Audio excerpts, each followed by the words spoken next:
እናቶቻችን በጣም ጽንስ ስትቋጥሩ በጣም መጠንቀቅ አለባችሁ። ለልጁ ለሕፃኑ በእናንተ ችግር ነው ብዙ ችግሮች የሚከሰቱት ባለማወቅ።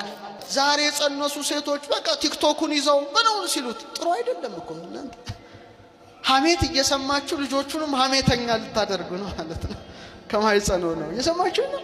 በጣም ከባድ ነው። በተለይ እናቶቻችን መጠንቀቅ አለባችሁ። አሁን እኔ መመክራችሁ ለምንድነው በጣም ብዙ ችግር እየተከሰተ ነው። በጣም ሕፃናትን አስመልክቶ በጣም ብዙ ችግር ቤት ይቁጠረው ኦርቶዶክስ እዚህ ኢትዮጵያ ብዙ አልሰማ።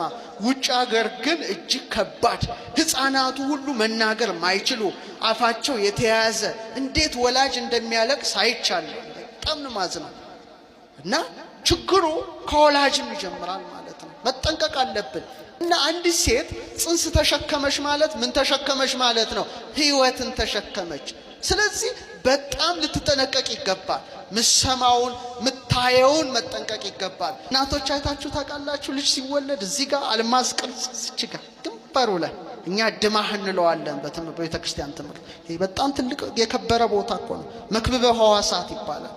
ይሄ ማለት ፊት ትልቅ ነገር ነው፣ ቅዱስ ነገር። ለዚህ ነው የቅዱሳን አክሊል ጭንቅላታቸው ላይ የሚደረገው። ማህፀን ውስጥ ላሉ ጽንሶች መጽሐፍ ተዘጋጅቶላቸዋልና ወላጆች ያነባሉ። ምን ውስጥ ላሉት? አረ መልሱ ባካችሁ። ማህፀን ውስጥ ላሉ ጉድ ፈላኩ። ጽንስ ንባብ ተጀመረ ማለት ነው።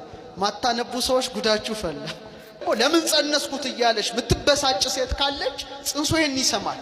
ሰምቶ መጨረሻ ላይ ከተወለደ በኋላ ከሰው ማይገናኝ ይሆናል። የተለየ ሰው አይታችሁ ከሆነ አልጋ ላይ ተኝተው ሳቅ ይላሉ አይደል? ፈገግ ይላሉ። ማርያም እያጫወተች ነው ትላላችሁ አይደል? ጠባቂ መልአኩን እያየ ነው ትላላችሁ። ትክክል ነው። ይሄ በር ነው፣ ረቂቁን ዓለም የሚያይበት ነው፣ እግዚአብሔር የሰጠው ነው። ልክ በ18 ወሩ ግን ይዘጋል። በቃ ደጁ አባባ እማማ ሊል ነው። በቃ ያ ኮኔክሽኑ ይቆማል። ይሄ ደጅ ነው ራሱን ችሎ። ሕክምና ውስጥ ያላችሁ ካላችሁ ለሐኪሞች የተሰጠ መልአክ ነው። በጣም በስራችሁ ሁሉ ሩፋኤልን ብትማጸኑት ፈጥኖ ነው የሚረዳችሁ። ሐኪሞችም በመርዳትም ይታወቃል። አሁን ብዙ ሕፃናት ብዙ በጣም አይምሯቸውን ያጡ ኦቲስቲክ የሆኑ መናገር የማይችሉ ወላጅ የሚጨነቅባቸው ብዙ ልጆች አሉ። እና እነዚህን ሁሉ ሊፈውስ የተሾመ መልአክ ማን ነው ይላል? ሰረቃኤል የተባለ ቅዱስ መልአክ ነው። በረከቱ ይደረብን። በስመ አብ ወወልድ ወመንፈስ ቅዱስ አሃዱ አምላክ።